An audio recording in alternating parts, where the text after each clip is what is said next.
துறவி ஒருவர் எப்போதுமே கோபப்படாமல் நீண்ட நாட்களாக உடலில் எந்த ஒரு பிரச்சனையுமின்றி ஆரோக்கியமாக வாழ்ந்து வந்தார். அப்போது ஒருவர் வந்து அவரிடம், நீங்கள் கோபப்பாமல் இருக்க காரணம் என்ன என்று கேட்டார். அதற்கு அந்த குரு, எனக்கு சிறு வயதிலிருந்தே படகில் பயணம் செய்வது என்றால் மிகவும் பிடித்திருந்தது. அதனால் நான் தினமும் அருகிலிருக்கும் ஏரிக்கு சென்று படகிலேயே நீண்ட நேரம் இருப்பேன். மேலும் படகிலேயே தான் தியானம் செய்வேன். ஒரு நாள் அதேபோன்று படகில் அமைதியாக தியானம் செய்து கொண்டிருக்கையில் ஒரு காலி படகு வந்து என் படகை இடித்தது. அதனால் நான் யாரோ கவனக்குறைவால் என் படகை இடித்துவிட்டார்கள் என்று நினைத்து கண்களை திறந்து திட்டுவதற்கு முற்பட்டேன். ஆனால் என்னை இடித்த படகோ காலியாக இருந்தது. அதனால் நான் காலி படகிடம் கோபத்தை காண்பிப்பது முட்டாள்தனம் என்று எண்ணி அன்றிருந்து என் கோபத்தை விட்டுவிட்டேன். அன்று முதல் என்னை எவர் என்ன தான் திட்டினாலும் அவமானப்படுத்தினாலும் கோபப்படாமல் அப்போது நான் அந்த காலிப்படகை நினைத்து அமைதியாக சென்று விடுவேன். சொல்லப்போனால் அந்த காலிப்படகு எனக்கு ஒரு நல்ல பாடத்தை புரிய வைத்தது என்று கூறினார். ஒரு உழவன் தன் மனைவியின் மீது உயிரையே வைத்திருந்தான். மனைவி அவனிடம், எனக்கு மாம்பழம் சாப்பிட வேண்டும், ஆசையாக உள்ளது என்றாள்.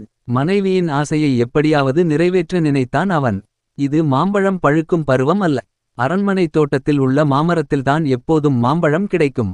என்ன செய்வது என்று சிந்தித்தான் அவன். நள்ளிரவில் யாரும் அறியாமல் அரண்மனை தோட்டத்திற்குள் நுழைந்தான். நீண்ட நேரம் தேடி மாம்பழம் இருந்த மரத்தை கண்டுபிடித்தான். உயரமாக இருந்த மரத்தில் முயற்சி செய்து ஏறினான். மாம்பழத்தை பறித்தான். பொழுது புலரத் தொடங்கியது. மரத்தை விட்டு இறங்கினால் காவலர்களிடம் சிக்கிக் கொள்வோம். இருட்டும் வரை மரத்திலேயே ஒளிந்து இருப்போம் என்று நினைத்தான். மரத்தின் கிளைகளுக்கு இடையே ஒளிந்து கொண்டான்.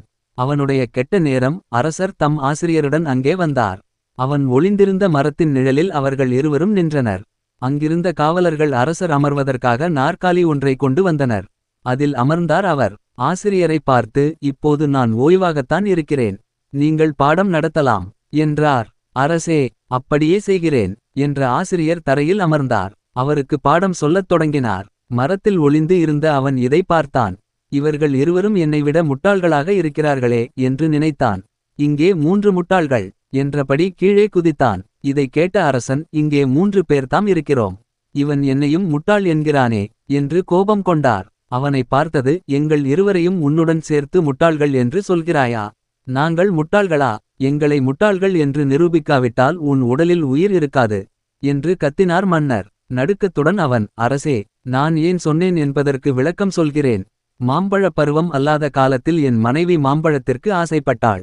அரண்மனை தோட்டத்தில்தான் மாம்பழம் கிடைக்கும். அங்கே சென்றால் உயிருக்கு ஆபத்து என்பது எனக்கு நன்றாக தெரியும். இருந்தும் மனைவியின் மீது கொண்ட அன்பினால் இங்கே வந்து ஆபத்தில் சிக்கிக் கொண்டேன். என்னை நீங்கள் முட்டாள் என்று ஒப்புக்கொள்வீர்கள். மதிப்பிற்கு உரியவர் ஆசிரியர். எப்போதும் அவர் உயர்ந்த இருக்கையில் அமர வேண்டும். மாணவர்கள் கீழே அமர்ந்து பணிவாக பாடம் கேட்க வேண்டும். ஆனால் நீங்களோ அரசர் என்பதால் ஆசிரியரை மதிக்கவில்லை. நாட்காலியில் அமர்ந்து உள்ளீர். ஆசிரியரை மதிக்காத நீங்கள் இரண்டாவது முட்டாள். எந்த நிலையிலும் ஆசிரியர் தன் பெருமையை விட்டு தரக்கூடாது. பொருளாசை காரணமாக இவர் தன் நிலையை விட்டு கீழே அமர்ந்து உங்களுக்கு பாடம் சொல்லித் தந்தார். இவர் 3வது முட்டாள் என்றான் அவன். இதை கேட்ட அரசர், ஆசிரியருக்கு மதிப்பு அளிக்காதவன் முட்டாள் என்பதை உன்னால் அறிந்து கொண்டேன். இனி இப்படிப்பட்ட தவறு செய்ய மாட்டேன் என்றார். அவனுக்கு ஒரு கூடை மாம்பழமும் பரிசும் தந்து அனுப்பி வைத்தார். ஒரு விழாவில் இளைஞர் ஒருவர் தன்னுடைய பழைய ஆசிரியரை சந்திக்கின்றார். அப்போது அந்த முன்னாள் மாணவ இளைஞர், தன்னை தெரிகின்றதா என்று அந்த ஆசிரியரிடம் கேட்கின்றார். ஆசிரியரோ, எனக்கு நினைவில் இல்லை, எனவே நீங்களே யார் என்று அறிமுகம் செய்து கொள்ளுங்களேன் என்றார். இளைஞர் கூறினார், நான் உங்கள் முன்னாள் மாணவன் என்றார். அதற்கு அந்த ஆசிரியர், மிக்க மகிழ்ச்சி, எங்கு உள்ளீர்கள், வாழ்க்கை எப்படி உள்ளது, என்ன செய்கிறீர்கள் எனக் கேட்டார். இளைஞர், நான் ஆசிரியராக உள்ளேன் என்றார். அவ்வாறு ஆசிரியர் ஆக வேண்டும் என்று எது உங்களை தூண்டியது என வினவினார் அந்த ஆசிரியர். உங்களால் தான் தூண்டப்பட்டேன். உங்களை பார்த்து தான் நானும் ஆசிரியனாக வேண்டும் என்ற உணர்வு மேலோங்கியது என்றார். மேலும் உங்களுடைய செயல்களின் தாக்கத்தினால் தான் நானும் கற்றுக் கொடுக்கும் தொழிலில் உள்ளேன் என்றார்.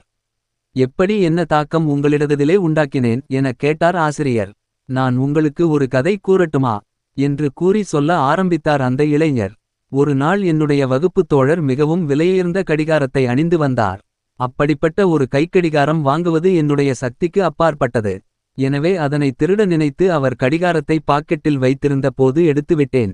அவர் வகுப்பறைக்குள் வந்தவுடன் தன்னுடைய கடிகாரம் காணவில்லை என்று ஆசிரியரிடம் புகார் செய்தார். ஆசிரியர் அவர்களும் இவருடைய கடிகாரத்தை எவர் எடுத்து இருந்தாலும் அதனை திரும்பக் கொடுத்து விடுங்கள் என அறிவித்தார். நான் எப்படி கடிகாரத்தை திருப்பித் தருவேன் என நினைத்து எனக்கு மிகவும் சங்கடமாக போய்விட்டது. ஆசிரியர் வகுப்பறையின் கதவை மூடச் செய்தார். எல்லோரையும் எழுந்து வரிசையாக நிற்கச் சொன்னார். எனக்கு மிகவும் அவமானமாக போய்விட்டது. அவர் கூறினார், மாணவர்களே வரிசையாக நில்லுங்கள், ஆனால் எல்லோரும் கண்ணை மூடிக்கொண்டு தான் நிற்க வேண்டும் என்றார். அவர் ஒவ்வொருவரின் பாக்கெட்டுகளிலும் கையை விட்டு பார்த்து கொண்டே சென்றார். என்னுடைய பாக்கெட்டுக்குள்ளும் கையை விட்டார், கடிகாரத்தையும் எடுத்து கொண்டார். ஆனால் எல்லோரும் கண்களை மூடி இருந்ததால் எவரும் எதையும் பார்க்க இயலவில்லை. பின்னர் அந்த கடிகாரத்தை உரியவரிடம் கொடுத்து விட்டார். ஆனால் இது பற்றி ஒரு வார்த்தை கூட என்னிடம் கேட்கவில்லை. வேறு எவரிடமும் இது பற்றி கூறவோ சம்பவத்தை விவரிக்கவோ இல்லை. அந்நாளிலே நீங்கள் என்னுடைய மானத்தை காப்பாற்றினீர்கள். என்னை திருடன், மோசடிக்காரன் என்றெல்லாம் திட்டாமல் ஒன்றுமே பேசாமல் இருந்தீர்கள். என்னுடைய கௌரவத்தையும் மானத்தையும் காப்பாற்றினீர்கள். என்னிடமும் எதுவும் கூறவில்லை. அது மட்டுமின்றி கடிகாரத்தின் உரிமையாளரிடமும் இது பற்றி எதுவும் கூறவில்லை. இது எனக்கு ஒரு செய்தியை கற்றுத் தந்தது. அது ஆசிரியர் என்பவர் இப்படித்தான். கற்பித்தல் என்பது எவ்வளவு அற்புதம். இதைத்தான் என் வாழ்க்கையிலும் மேற்கொள்ள வேண்டும் என்றும் கற்பித்தலை செய்ய வேண்டும் என விரும்பினேன். இதனை கேட்ட அந்த ஆசிரியர் அற்புதம் என்றார். மீண்டும் அந்த இளைஞர் கேட்டார், இப்பொழுதாவது என்னை தெரிகின்றதா எனக் கேட்டார். அதற்கு மீண்டும் எனக்கு எதுவும் நினைவில் இல்லை, யார் என்பதும் தெரியவில்லை என்றார். ஏன் தெரியவில்லை என்று கேட்டார் அந்த இளைஞர். ஆசிரியர் கூறினார், நானும் அந்த சமயத்தில் கண்ணை மூடிக்கொண்டிருந்தேன் என்றார்.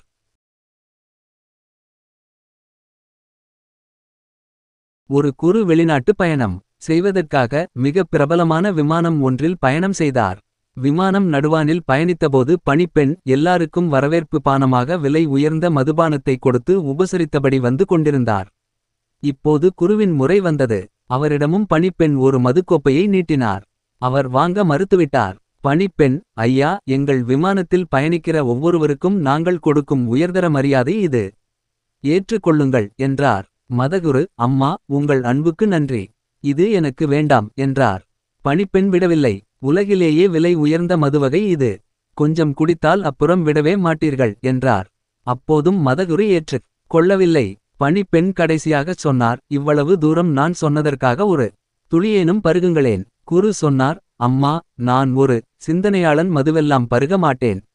நீங்கள் ஒன்று செய்யுங்கள், இதை விமான ஓட்டியிடம் கொடுத்து விடுங்கள். அவர் அப்படிச் சொன்னதும் பணிப்பெண் ஆடிப்போனார். ஐயோ, பணியில் இருக்கிற விமானி எப்படி மது அருந்த முடியும்? இதை அவர் குடித்தால் அவர் புத்தி தடுமாறி விமானம் விபத்துக்கு உள்ளாகுமே, இத்தனை உயிர்கள் பறிபோகுமே என்று பதறினார். குரு சொன்னார், சகோதரி, வாழ்க்கையும் இப்படிப்பட்டதுதான். தகாத காரியங்களை செய்தால் புத்தி தடுமாறி விபத்து நேரிடும். ஒருத்தருக்கு அவர் மனைவி வளர்க்கிற நாயை கண்டாலே எரிச்சலா இருந்தது. ஒரு நாள் அதை காரில் ஏற்றிக் கொண்டு போய் 2 மீட்டர் தள்ளியிருந்த ஒரு பூங்காவில் விட்டுவிட்டு வந்தார். ஆச்சரியம், அவருக்கு முன்னால் வீட்டில் இருந்தது அந்த நாய். கடுப்பானவர் அடுத்த நாள் அந்த நாயை 10 மீட்டர் தள்ளியிருந்த ஒரு மைதானத்தில் விட்டுவிட்டு வேறு சாலைகள் வழியாக வீடு திரும்பினார். மறுபடியும் ஆச்சரியம், வீட்டில் நாய். 3ஆம் நாள் காரில் நாயுடன் ஒரு முடிவோடு புறப்பட்டவர் காரை எங்கெங்கோ செலுத்தினார். வழியில் குறுக்கிட்ட ஆற்றை கடந்தார். ஒரு பாலத்தின் மேல் ஏறி இறங்கினார். இடப்பக்கம் திரும்பினார். வலப்பக்கம் வளைந்தார். இப்படியாக ரொம்ப தூரம் போய் ஒரு தெருவில் அந்த நாயை பிடித்து தள்ளிவிட்டு வேகமாக காரை கிளப்பிக் கொண்டு புறப்பட்டார். வழியில் ஓரிடத்தில் காரை நிறுத்தி மனைவிக்கு போன் செய்து, உன் நாய் வீட்டில் இருக்கிறதா என்று கேட்டார். இருக்கிறதே, ஏன் கேட்கிறீர்கள் என்றார் மனைவி. அந்த நாய் கிட்டே போனை கொடு, வீட்டுக்கு வழி தெரியலே எனக்கு. ஒருமுறை இயற்பியல் ஆசிரியர் ஒருவர் தனது மாணவர்களிடம், ஏன் வாகனங்களில் பிரேக்குகள் வைக்கப்பட்டுள்ளன? பல வகையான மாறுபட்ட பதில்கள் கிடைத்தன. நிறுத்துவதற்கு, வேகத்தை குறைப்பதற்கு, மோதலை தவிர்ப்பதற்கு, மெதுவாக செல்வதற்கு, சராசரி வேகத்தில் செல்வதற்கு என பல்வேறு பதில்கள் மாணவர்களிடம் வந்தது. வேகமாக ஓட்டுவதற்கு நட்சத்திரக்குறி என்ற பதிலை சொன்ன மாணவனை பார்த்து மற்ற மாணவர்கள் சிரித்தனர். அந்த பதிலே சிறந்த பதிலாக ஆசிரியரால் தெரிவு செய்யப்பட்டது. ஆம், பிரேக்குகள் நாம் வேகமாக செல்வதற்காகத்தான் வைக்கப்பட்டுள்ளன. உங்கள் காரில் பிரேக்குகள் இல்லை என்று வைத்துக் கொள்ளுங்கள். நீங்கள் உங்கள் காரை எவ்வளவு வேகமாக ஓட்டுவீர்கள்? நிச்சயமாக உங்களால் வேகமாக ஓட்ட முடியாது. பிரேக்குகள் இருப்பதனால் மட்டுமே நாம் விரும்பும் இதத்திற்கு வேகமாக செல்வதற்கான தைரியத்தை கொடுக்கிறது. இதுபோலத்தான் தடைகள். தடைகள் வரும்போது அவைகள் நம் வாழ்க்கையின் வேகத்தை குறைக்க வந்ததாக நினைத்து நம் மனதை சுருக்கிக் கொள்கிறோம். தடைகள் எரிச்சலூட்டுவது போலவும் நமது நம்பிக்கைகளை சிதைப்பது போலவும் நினைத்துக் கொள்கிறோம்.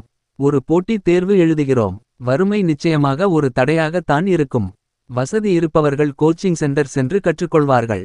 வறுமையை தடை என நினைத்து கொண்டிருந்தால் அப்படியே தான் இருக்க வேண்டும். ஆனால் நான் வறுமையிலிருந்து மீள வேண்டும் என்ற வேகம் மனதுக்குள் துளிர்க்கும் போது வாழ்க்கை பயணமும் மகிழ்வானதாக மாறிவிடும். அப்படி உருவாகும் வேகத்தால் தடைகளை தாண்டிச் செல்லும் சிலரை தான் சாதனையாளர்களாக ஆங்காங்கே ஒளிர்கிறார்கள். ஆயுர்வேதத்தில் விஷ மூலிகைகளை நானோ துகள்களாக உடைத்து அதனை உயிர்காக்கும் மருந்தாக செய்யும் முறை இருக்கிறது. தடைகளை சிறு துகள்களாக உடைக்கும் போது அவைகள் உங்களை வேகப்படுத்தும். உங்கள் வாழ்க்கையில் வரும் பிரேக்குகள் உங்கள் வேகத்தை குறைப்பதற்கு அல்ல, வேகமாகச் செல்வதற்கு தான்.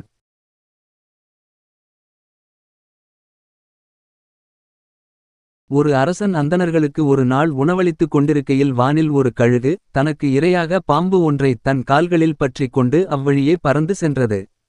பாம்பின் வாயிலிருந்து சில துளி விஷம் அரசன் வைத்திருந்த உணவு பாத்திரத்தில் விழுந்து விட்டது.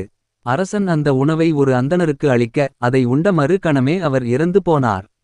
அரசன் மிகவும் வருத்தம் அடைந்தான். கர்மாக்களுக்கான வினைகளை நிர்ணயிக்கும் சித்திரகுப்தனுக்கு இந்த கர்மவினையை யாருக்கு கொடுப்பது என்று குழப்பமாகிவிட்டது.